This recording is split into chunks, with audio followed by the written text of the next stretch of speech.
Alors moi c'est Sandra, j'ai suivi un cursus au lycée hôtelier en bac technologique puis BTS. Je travaille au Bistrot du Golfe à La Rochelle Sud depuis plus de 5 ans. Au Bistrot du Golfe, on accueille des golfeurs comme des clients extérieurs qui travaillent à Étré, à La Jarne, à Angoulins. On fait des mariages, des baptêmes, des soirées d'entreprise et l'ambiance est vraiment super.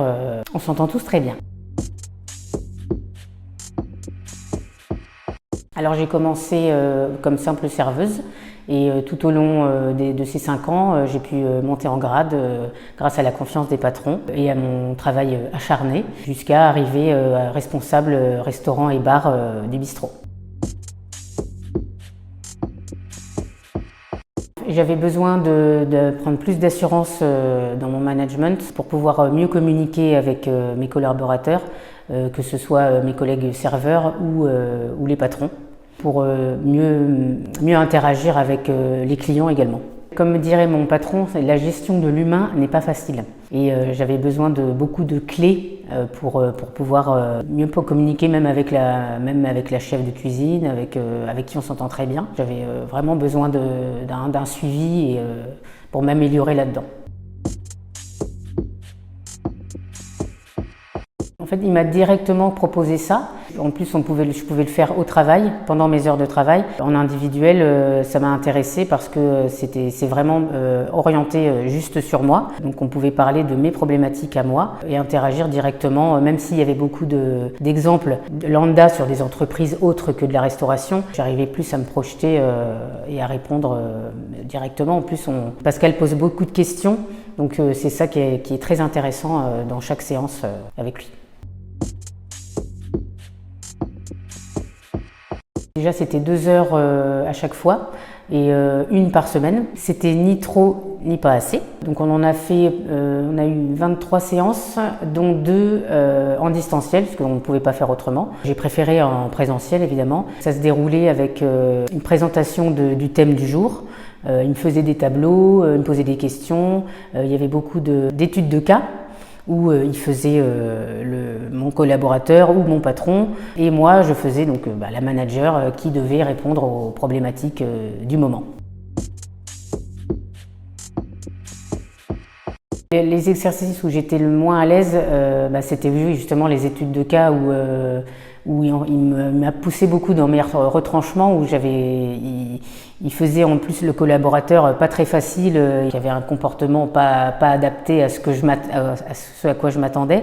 Et là, oui, j'avais du mal, mais c'était aussi bien parce que ça me faisait cogiter, etc. Ce qui était très intéressant, c'était les petits tableaux qu'il faisait et le fait de me poser des questions. C'était presque moi qui faisait la séance avec mes réponses. Après, ce que j'ai le moins apprécié, c'était les 2 séances en distanciel. C'était moins personnel et c'était long du coup. C'était plus long qu'une séance normale dans la salle de séminaire. Voilà, donc après on était bien obligés, mais si je devais le refaire, je ne le referais pas. Il y a plusieurs phrases que je ressors dans ma tête au quotidien. C'est privilégier le on plutôt que le je. Quand mes collaborateurs ont fait plusieurs tâches sous mes directives, je ne dis pas j'ai fait ou j'ai fait faire, c'est on a fait. Et il y a une phrase qu'il m'a dit plusieurs fois et que je me redis souvent, c'est un manager stressé est un manager stressant. Parce qu'effectivement, avant la formation, il suffisait qu'il y ait un gros service de prévu, j'étais directement très stressée, et évidemment ça se ressentait. Donc je travaille beaucoup là-dessus, j'ai encore du travail, mais ça progresse. Il y a aussi le fait de gérer un conflit pas à chaud. Par exemple, pendant un service, il y a une friction entre deux collaborateurs ou entre un collaborateur et un client. Toujours gérer après le service. Une fois que c'est retombé, faire un débrief surtout. Aussi le contrôle, toujours contrôler toutes les tâches que mes collaborateurs font sur ma demande ou pas, pour vérifier si tout est bien fait. La bonne phrase, c'est « Je ne contrôle pas parce que je n'ai pas confiance, mais parce que je suis responsable ». Ça a permis de voir les avancées du travail. Après, même si mon patron me demandait plusieurs fois pendant la formation si tout se passait bien, au moins Pascal lui a dit en face comment j'avais vécu cette formation, comment lui l'a vécu. Après oui, ça a été court comme rendez-vous parce que tout s'était bien passé, donc au moins le patron a pu voir que cette formation n'a pas servi à rien, surtout dans les semaines qui ont suivi.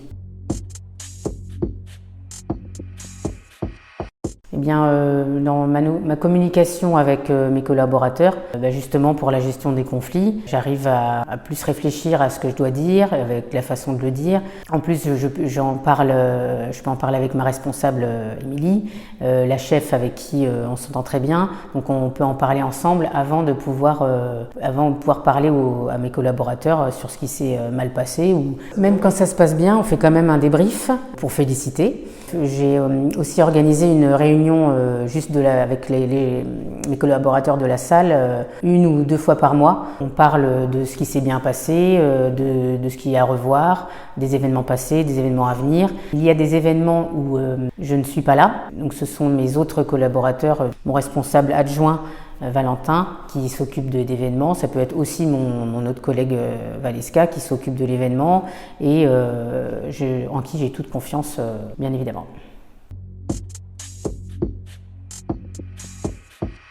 La communication, oui, et la gestion du stress en partie.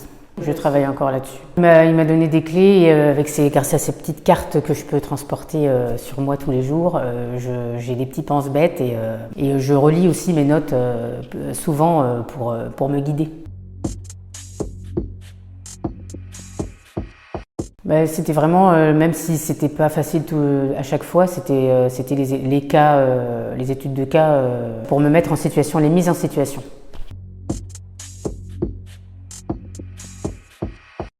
Pour terminer, je voudrais faire une mention spéciale aux citations et aux expressions de Pascal.